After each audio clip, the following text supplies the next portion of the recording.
नाम जाप का क्या महत्व है? जो भक्त जन प्रतिदिन एक माला यानी 108 मंत्र जाप भी नहीं कर पाते, उनके लिए सतगुरु देव जी ने बताया सहज उपाय। कैसे करे हर रोज मंत्र जाप, अवश्य जानिए। और जो आपको प्रथम मंत्र दिया जाता है वो इन कमलों से हमने बरी होना है, इनसे नो ड्यू सर्टिफिकेट प्राप्त करना है। तो इन मंत्र के जाप जो दास ने आपको बताए हैं, एक दिन में 108 मंत्र, कोई घने नहीं होते, करके देखियो। तो कई भागों में कर ले, एक बार नहीं कर सके 10 कभी कर ले, 20 कभी कर ले, फिर 20 कर ले, यानी 3 भागों में कर ले, 4 में कर ले। लेकिन एक बार अभ्यास पड़ा फिर तो आप पढ़े ना जा, कई कई माला फेर दोगे। तो जितना करोगे उतना ही अच्छा है। नहीं, एक माला में आपका खूब काम चल जाएगा। और फिर ये सतनाम का जाप 2 अक्षर का। कई भ्रमित हो जाते हैं क्योंकि ज्ञान तो रहा नहीं हमें, छोटे मोटे 10 20 100 200 चेले बना रहा है, वो फिर उनको भ्रमित करने के लिए कह देता है कि पहले मंत्र में भी वही नाम है, सतनाम में भी वही मंत्र है। ये क्या मंत्र मेरे से यही मिलते हुए कर रहा है एक बकवाद। अरे भले आदमी, यदि तू ही ऐसा गुणी होता तो यहाँ आने की क्या जरूरत थी तुझे। अपन आत्माओं जैसे एक लड़की के पिता का नाम हरि सिंह और पति का नाम हरि सिंह, तो हरि सिंह उस नाम से नहीं, वो किसका मंत्र है। अब जब उसको पूछेगा तो किसकी बेटी है, हरि सिंह की, तो वो कहाँ उसकी सुरती जाएगी अपने पिता पे। और फिर कहेगा, पूछेगा आप किसकी पत्नी हो, हरि सिंह की। वो हरि सिंह कौन और वो हरि सिंह कौन, नाम एक है लेकिन वो व्यक्ति 2 हैं, और उनके गुण और उनके नाते में भी अंतर है। इसी प्रकार जो मंत्र आपको दिए जाते हैं, दास जो मंत्र दे उसने ब्लाइंड फेथ करके करके देखो, ये प्रमाणित है। सब महापुरुषों ने जिनको मोक्ष प्राप्त हुआ उन्होंने भी यही जाप किया, ये आपके रूबरू कई बार कर लिया, रह कर और भी करते रहेंगे आपको दृढ़ विश्वास कराने के लिए। तो इससे क्या हो गया कि उस सच्चिदानंद घन ब्रह्म परम अक्षर ब्रह्म के पाने का ओम तत्सत, ये 3 मंत्र के जाप का निर्देश है, नथिंग एल्स। निर्देश का अर्थ है डायरेक्शन, अग्रम मग्रम नहीं, विकल्प नहीं इसका, फिर कोई और मंत्र नहीं है। कबीर परमेश्वर जी की असीम रजा से पुण्यात्माओं, आप ये सत्यनारायण कथा सुनने के लिए उपस्थित हुए। अभी तक हमने जिन भी भगवानों को सत्यनारायण मान करके साधनाएं की, वो हमारी अबोधता थी, हमें ज्ञान ठीक से नहीं मिला था। हम श्री विष्णु जी को सत्यनारायण मानकर उनकी कथा सुना करते थे। सत्यनारायण का अर्थ है, सत्य माने अविनाशी, नारायण माने यानी भगवान परमात्मा जो जल के ऊपर विराजमान होने वाला। नार माने जल, आयन माने उस पर आकर के विराजमान होने वाला, उसको नारायण कहते हैं। तो सत्य माने अविनाशी, नारायण माने परमात्मा, वो भगवान जो जल के ऊपर आकर विराजमान होता है, वहां निवास करता है। तो श्री विष्णु जी सतोगुण भगवान हैं, ये नासवान हैं। श्री देवी पुराण सचित्र मोटा टाइप, गीता प्रेस गोरखपुर से प्रकाशित के 123 पृष्ठ पर, उसमें स्पष्ट लिखा हुआ है, विष्णु जी कहते हैं अपनी माता दुर्गा से कि तुम शुद्ध स्वरूपा हो, ये सारा संसार आप ही से उद्भासित हो रहा है, मैं ब्रह्मा और शंकर आप ही की कृपा से विद्यमान है। हमारा तो आविर्भाव माने जन्म और तिरोभाव मीन मृत्यु होती है, हम अविनाशी नहीं। तो हमने गलती से इस चतुर्भुजी भगवान विष्णु जी को सत्यनारायण मान लिया, हमारे धर्म गुरुओं को ज्ञान नहीं था। अब सत्यनारायण अविनाशी भगवान कौन है? सत्य साहिब कहो, सत्यनारायण कहो, परम अक्षर ब्रह्म कहो, ये कौन है? ये असंख्य ब्रह्मांड का रचनेहारा और संचालक, इन सब का जनक है। वो कौन है? उसका शुभ नाम क्या है? उनका शुभ नाम है बंदी छोड़ कबीर साहेब। कबीर परमेश्वर, सत कबीर यानी सत साहेब। सत साहेब तो उसकी उपमा है, उनका गुण है, और वास्तविक नाम उनका है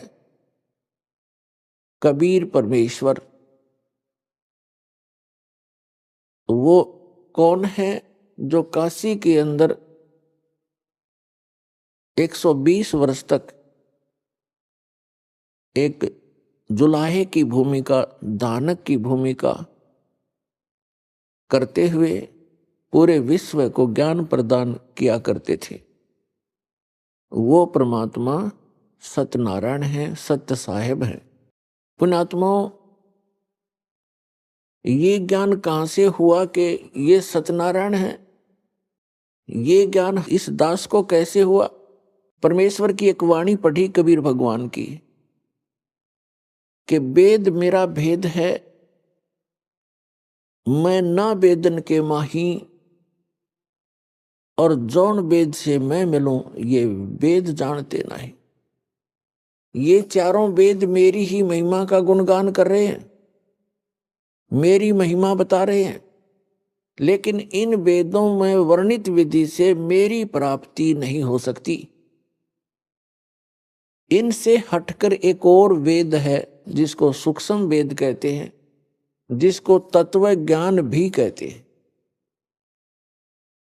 उस वेद के अंदर मेरे पाने की विधि है और उसका ज्ञान इन वेदों में किसी में नहीं। तो यहां परमात्मा ने कहा है कि वेद मेरा भेद है और मैं ना मिलूं वेदन के माही, और जौन वेद से मैं मिलूं वो वेद जानते नहीं। इसका प्रमाण कहां है? श्रीमद् भगवत गीता अध्याय नंबर 4 के श्लोक नंबर 32 में गीता ज्ञानदाता कहता है कि अर्जुन, जो अभी आपने सुना श्लोक 25 से लेकर 31 तक कि कोई तो देवताओं की पूजा करता है, कोई हठ योग करता है, कोई तीक्ष्ण व्रत रखता है, अहिंसावादी बनकर घूमता है, कोई स्वाध्याय करते रहते हैं, कोई केवल योग अभ्यास करते हैं, कोई प्राणों की श्वासों की गति को आते जाते देखते रहते हैं। ये सभी साधक अपनी साधना को पापनाशक जानते हैं, इसको अच्छा मानते हैं, तभी तो वो कर रहे हैं। जब उनको ज्ञान होगा कि साधना ठीक नहीं है तो तुरंत त्याग देंगे। और चौथे अध्याय के 32वें श्लोक में बताया है कि उस परमेश्वर ने, सच्चिदानंद घन ब्रह्म ने अपने मुख कमल से तत्व ज्ञान बोलकर सुनाया है। वो सच्चिदानंद घन ब्रह्म की वाणी है, वो तत्व ज्ञान है। उसके अंदर ये यज्ञों की जानकारी, यज्ञ माने धार्मिक अनुष्ठानों की जानकारी विस्तार के साथ की गई है, वो तत्व ज्ञान है। उसको जानने से फिर सभी पापों से मुक्त हो जाता है प्राणी। चौथे अध्याय के 34वें श्लोक में कहा कि उस तत्व ज्ञान को तू तत्वदर्शी संतों के पास जाकर समझ। उनको दंडवत प्रणाम करने से, कपट छोड़कर नम्रतापूर्वक सरलतापूर्वक प्रसन्न करने से वे तत्वदर्शी संत तुझे उस तत्व ज्ञान का उपदेश करेंगे। अब श्रीमद् भगवत गीता जो है वेदों का सारांश है, चारों वेदों का, और बहुत ही निर्णायक ज्ञान है श्रीमद् भगवत गीता के अंदर। अब यजुर्वेद अध्याय नंबर 40 के मंत्र 10 से लेकर 13 में एक विशेष ज्ञान दिया है। वेद ज्ञान दाता कौन है? यही जो गीता ज्ञान दाता है। वेद में कहा है कि कोई तो परमात्मा को संभवात माने जन्म लेने वाला अवतार रूप में मानता है, जैसे श्री राम, श्री कृष्ण या अन्य 9-24 जो अवतार माने जाते हैं, ऐसे मानता है। कोई कहता वो जन्म लेता ही नहीं, असंभवात है। इसकी जानकारी तत्वदर्शी संत देते हैं, उनसे सुनो। इससे सिद्ध हो गया कि वेद में वो ज्ञान नहीं है। यदि वो कंप्लीट ज्ञान होता तो ये श्लोक, ये शब्द वेद में नहीं होते।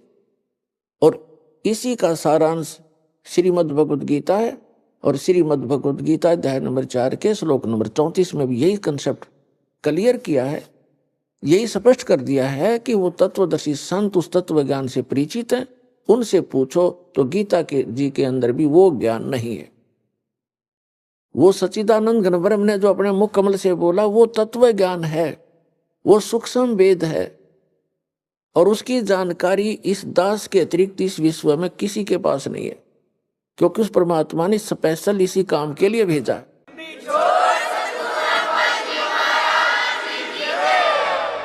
सत साहिब जी और वीडियो देखने के लिए चैनल को सब्सक्राइब और वीडियो को लाइक, कमेंट, शेयर जरूर करें।